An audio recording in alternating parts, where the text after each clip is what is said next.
আসসালামু আলাইকুম রহমতুল্লাহ। Dhaka residential model কলেজে চলছে third DRMC national Islamic cultural festival. সেই ফেস্টিভ্যালের একটা অংশ হলো ক্যালিগ্রাফি বা এক্সিবিশন। সেই এক্সিবিশনে আসলে আমরা দেখেছি যে অনেক ছোট ছোট বাচ্চারা তাদের বিভিন্ন ধরনের আসলে চিত্রাঙ্কন, সেই সাথে থিম সহ যে ক্যালিগ্রাফি সেটা কিন্তু তারা উপস্থাপন করেছে। এবং এর বাইরে আজকে দেখছি এই যে বটতলা, আমি যদি একটু বলি, ঢাকা রেসিডেন্সিয়ালের একটা বিখ্যাত জায়গা, খুবই আমাদের আবেগের জায়গা। এই বটতলায় কিন্তু সেই জায়গাতে আমরা দেখছি যে ভাইয়েরা এই মুহূর্তে করছে। ভাই, আপনি কি করছেন?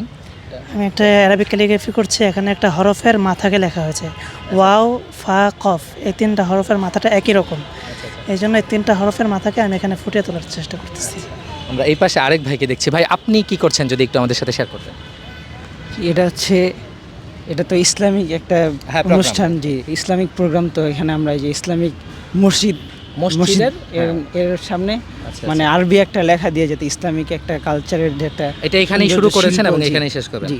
অর্থাৎ এই চারপাশটা যদি একটু দেখাই, ঢাকা রেসিডেন্সিয়াল মডেল কলেজের এই 52 একরের যে বিশাল ক্যাম্পাস, সেই ক্যাম্পাসের এই উন্মুক্ত জায়গায় কিন্তু তারা এটা করছে একদম শুরু থেকে। এবং আমরা কিছুক্ষণ পরে কিন্তু আরও ভালোভাবে দেখতে পারবো আসলে এখানে কি আঁকতে চেষ্টা করছে। ভাই, আপনি যেটা করছেন যদি একটু বলেন।